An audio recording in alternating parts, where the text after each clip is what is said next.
மக்களே, இன்றைக்கி வந்து ஒரு மினி விளாக் பார்க்கலாமா? ஸோ இன்றைக்கி வந்து எங்கள் வீட்டு பக்கத்தில் இருக்க வந்து பொன்னியம்மன் கோவிலில் வந்து ஊஞ்சல் வந்து ஆக்குறாங்க. ஸோ வந்து அதுக்காக தான் வந்து போயிருந்தோம். நாங்கள் போனதே 8 மணி, ஓகேவா? நாங்களே வந்து லேட்டாக தான் போனோம். ஆனால் அங்கே எங்களுக்கு மேலே லேட்டாக வந்து எல்லாமே போயிட்டு இருந்துச்சு. சரின்னு சில இந்த மோளம்லாம் அடிச்சுருந்தாங்க, அந்த மியூசிக்லாம் அப்படியே வைப் பண்ணிட்டு ஒரே ஃபன்னாக பண்ணிருந்தோம். சாமி கோயிலில் அது மாதிரிலாம் பண்ணக்கூடாதுன்னு நினைக்கிறோம். அப்பயும் எங்களை மாரி ஃபன் பண்ணிருந்தோம் நாங்கள். ஸோ அப்புறமா சாமிலாம் வந்து ஓப்பன் பண்ணிட்டாங்க. சாமிலாம் அப்படியே சூப்பராக கும்பிட்டு வெளியே வந்தால் அந்த கோவிலே பயங்கரம், அப்படியே பிரைட்டாக இருக்குது, கண்ணுக்கு அப்படியே குளிர்ச்சியாக இருக்குது. அப்புறம் எவ்வளோ லைட்ஸ் இருக்குது பாருங்கள், பயங்கரமாக இருக்குது. அது பார்க்கும்போது அந்த ஒரு பிரைட்னஸ் நம்மளுக்கு நல்லா இருக்கும்ல. எங்கள் வீட்டு மாடியில் நின்று பார்த்தாலே வந்து இந்த கோவில் வந்து டெரஸ்லேருந்து பார்த்தாலே இந்த கோவில் நல்லா பளிச்சுன்னு தெரியும்.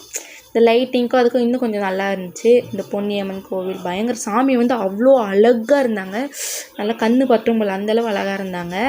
ஸோ வந்து 3 டேஸ்க்கு ஆக்சுவலி வந்து நடக்கும். நாளைக்கு வந்து இந்த கோவிலில் வந்து பால் குடம் இருக்கிறாங்களாம். ஸோ அதுவுமே வந்து நல்லா அப்படியே சூப்பராக இருக்குது. நான் அதை வேணால் மினி வ்ளாகாக நான் வந்து அடுத்த வீடியோவில் ஷேர் பண்ணுறேன். ஸோ பாய், தேங்க்யூ ஃபார் வாட்சிங்.